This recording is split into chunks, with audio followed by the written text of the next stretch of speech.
Ok, minha gente, já estamos de volta e agora com a doutora Regina. Nós vamos bater um papo principalmente sobre os jovens, sobre o momento que a gente está vivendo. E esse é meu assunto sempre aqui no programa, né? Porque as pessoas continuam com problemas. Eu tenho a impressão que isso não vai terminar nunca, esse problema psicológico, né? Não vai terminar nunca. Bom dia, Regina. Bom dia, tudo bem? É tão difícil assim? Bem difícil. Bem difícil. Hoje é o que eu mais trato no consultório. Hoje é o que eu mais trato no consultório. Todos os dias. Todos os dias, a grande parte dos meus pacientes são pessoas depressivas. E, infelizmente, também nós lidamos com preconceito. E isso hoje também é algo que, para mim, falar aqui hoje, eu sei que muitos que estão aí atrás da tela, eles não acreditam, não é? E, muitas vezes, eles mesmos têm a depressão, né? Então, assim, a depressão hoje é o que tudo que aconteceu comigo lá no meu passado, na minha gestação, na minha infância, nas fases da infância, né? Na pré-adolescência, na adolescência, na fase jovem, culmina na idade adulta e vai até a terceira idade. Porque o que eu tenho atendido lá no consultório da terceira idade, muitos deles, você percebe que já não tem mais sentido a vida. E eles não entendem que não é o agora, mas é tudo que eles passaram lá atrás. Então, muitas doenças hoje, né, psicossomáticas e tudo mais, elas podem vir através da depressão. Então, assim, a depressão hoje, ela, no Brasil, é um dos países que bate o ranking. Ela está lá no topo. Porque o brasileiro, infelizmente, por ele ser um país onde as pessoas elas são impulsivas, elas vivem na emoção. Você vê, dito o carnaval é um lugar de emoção, é um lugar de extravasar. Ali as pessoas extravasam. É como uma fuga. Né? Eu passo um ano inteiro de luta, trabalhando, com os meus problemas, com as minhas dificuldades, todas elas, seja de relacionamento, financeiro, né? Realizações. Então, chega na hora ali do carnaval, a pessoa vai extravasar. Só que acaba. São 4 dias, 5 dias, uma semana, e acaba. E volta tudo outra vez. Então, volta todo o processo, né? Então, assim, é só fuga, fuga, fuga o tempo todo. Então, as pessoas elas estão procurando remediar o tempo inteiro. Mas chega uma hora que não tem mais como remediar. Se a pessoa não sentar e se autoconhecer. E conhecer verdadeiramente a história de vida dela. A história de vida familiar. Né?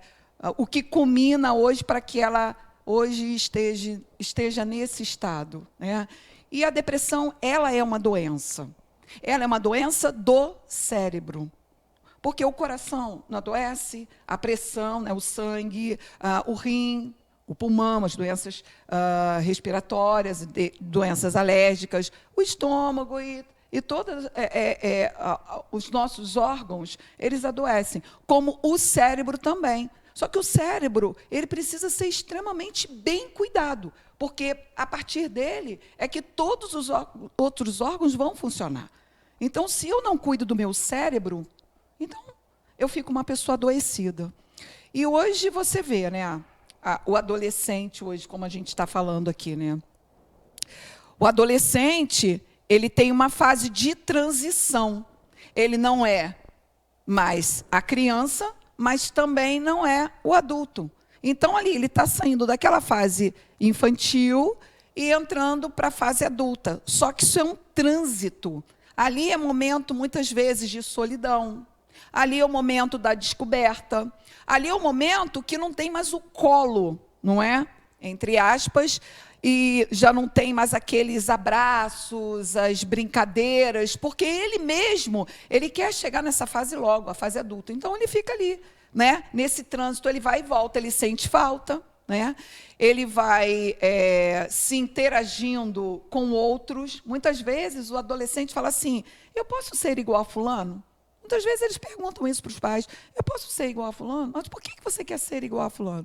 Porque aquele fulano ali, o Hélio, ele é mais, assim, se interage com mais facilidade, ele é mais sociável, né? Ele é mais, tem força de vontade, tem ânimo, tem impulsividade. E quem perguntou se pode ser igual é fechado e introvertido. É fechado e introvertido, mas quer, mas não sabe como. Por quê? Muitas vezes é o ambiente onde ele foi inserido.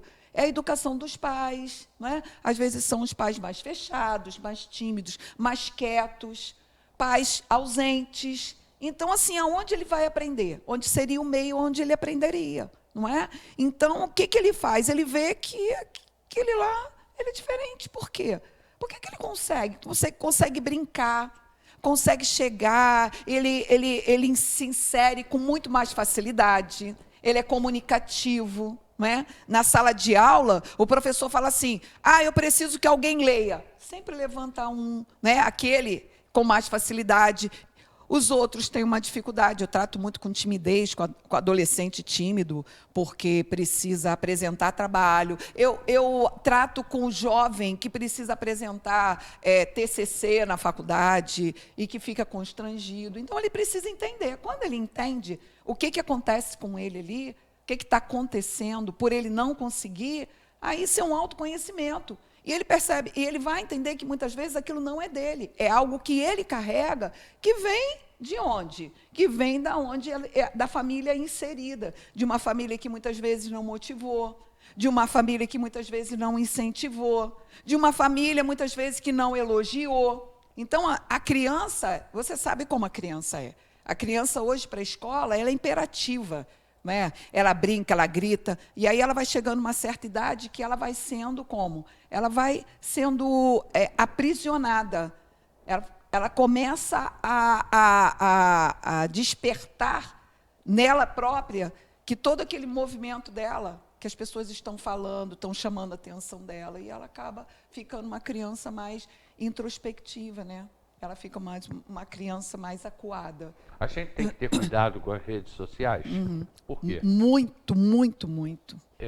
Eu tive agora, há um mês atrás, uma pessoa muito amiga nossa me ligou, e é de uma igreja evangélica, e falou, a gente está com duas meninas, que eu conheço até as meninas, fazem parte do Ministério de Louvor, ou seja, cantam na igreja, e uma delas já foi para as redes sociais, já estava toda cortada. Tá? E a gente tinha que andar muito rápido com aquilo, né? Sim. Então, em questão de horas, a gente também conseguiu resolver. Aí eu liguei para ela e falei, olha, o que você precisa? Eu estou precisando da ajuda se a Estácio pode nos ajudar. Aliás, muito obrigado, que a Ana estava de férias, mas veio ao meu socorro. E aí as moças, as duas meninas, tá? 16 e 17 anos. Foram atendidas lá.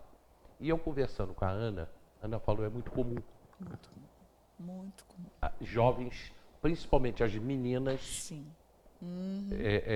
ficarem e vão para a rede social e mostram que estão cortadas. Por que elas fazem isso? Então, o que acontece? A dor que elas estão sentindo por dentro é tão grande, que naquele momento que elas fazem aquele corte, a dor ela sai de dentro delas e vai ali para aquele corte. E elas podem olhar. Porque para dentro delas, elas não podem olhar, Hélio. Elas não podem olhar para dentro delas. E, tipo assim, a desorganização é tão grande, né?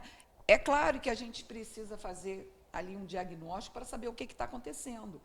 E muitas vezes há um abandono.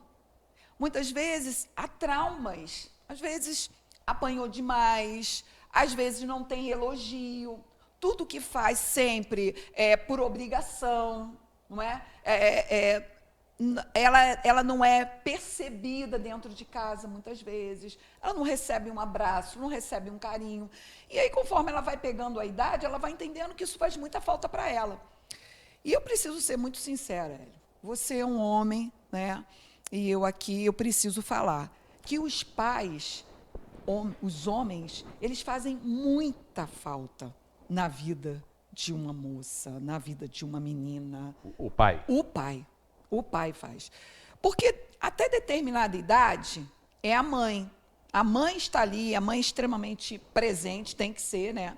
que é o certo, extremamente presente. Mas chega uma fase da adolescência que essa mãe ela precisa se retirar para que o pai entre, para que ela reconheça essa figura de proteção, de provisão. Essa figura que vai inserir ela para que ela sinta amada, até mesmo por um homem. Porque muitas mulheres, às vezes, muitas adolescentes, têm dificuldade até de namorar, de se relacionar, porque ela não teve essa iniciação. E é necessário. Então, o que acontece? A gente precisa fazer uma avaliação do que está acontecendo com ela. Dentro do consultório, eu não tenho só adolescente, não, tá? Eu tenho mulheres que se cortam, tá? Então, e não fala para ninguém. Elas chegam e me mostram. Olha o que está acontecendo aqui. Então, assim, claro, não tem como. Não é só tratar ali. Precisa ir para uma medicação, não tem como. É imediato, sabe? É você encaminhar imediatamente para um médico psiquiatra. Porque precisa tomar uma medicação. Aquilo ali se chama automutilação. Não é? E corre um sério risco. Por quê? Porque também pode passar por um suicídio. Porque ela pode pegar alguma veia, não é? Uma veia séria que, e, infelizmente, ela morrer esvaída em sangue. Sem dúvida nenhuma, o advento da tecnologia deve ter aumentado isso, né? Muito grande. Porque antes existia. Sim. Só que ninguém lhe mostrava. Sim. Porque não tinha rede social. Até porque existem grupos no Facebook. E eles são aqueles que ali naquele momento eles podem expor. E aí eles vão falando, e Hélio, não é só braço não, são lugares que você nem imagina, que eles vão cortar. Quanto maior a dor, maior é o lugar da dor aonde eles vão cortar. Eu já li sobre isso. É isso, não é? Então, é uma automutilação. Como comer unha é automutilação. Como arrancar o cabelo é uma automutilação. Como se coçar até sangrar. Criar feridas no corpo, né? É uma automutilação. A gente está falando do jovem. Tá? Sim. Pode preparar o comercial aí, André, rapidinho, para a gente ganhar tempo. A gente está falando do jovem, mas e a criança? Ela também passa por isso? Infelizmente, a criança. Sim. A criança também. Segura um pouquinho. Rapidamente para o comercial. Aqui, eu preciso responder algumas pessoas aqui. Alice Moreira, ela botou informar se o cartão de estacionamento foi tirado no Rio de Janeiro, está valendo em Teresópolis. Eu tenho a impressão que sim, sabe por quê? Porque o de Teresópolis vale em todo o país. Mas eu não posso afirmar isso. Alice Moreira, ela é do Rio de Janeiro. Sandra Helena, está em Barcelona, assistindo a gente, sua amiga. Minha amiga. Ela botou saudade de ver minha amiga querida ministrando como aprendi com as nossas caminhadas. Sandra Helena. Carol Vidal aí, também é bobagem aqui. A minha psicóloga de Terê, te amo, mãe. Saudades aqui de Barcelona, a Ana. Ana Maria Costa, mudar os horários dos ônibus novamente. Desconsideração com os trabalhadores, o povo tem que discutir isso. Ana Maria, não é que tenha mudado. Eles colocaram 27 linhas a mais a partir de hoje, circulando na cidade. E aí, isso acabou mexendo, mas foi bom, que são 27 linhas de ônibus circulando pela cidade. Bora lá, fica ao lado em frente ao Correio da Várzea, ao lado da Original Drogaria. Bora lá, hoje no Fruit, bora lá, ofertas aí, todos os dias a gente tem as ofertas do Bora Lá. Então, hoje, pode jogar na tela aí pra gente as ofertas do Bora Lá. Você tem batata lavada graúda, R$ 3,99. Ovos brancos, cartela com 30, R$ 17,99. Batata Asterix, R$ 4,99. Repolho verde, R$ 3,49. Abóbora japonesa, R$ 3,99. Pepino nacional, R$ 2,99. Mamão formosa, R$ 6,99. Manga tome, R$ 4,99. Maçã Fuji, R$ 4,99. Bora lá em frente ao Correio da Várzea, ao lado da Original Drogarias. E criança. Criança também está sofrendo com depressão? Criança também tem depressão? Eu acho difícil, mas vamos saber, a doutora Regina vai falar com a gente. Eu volto já.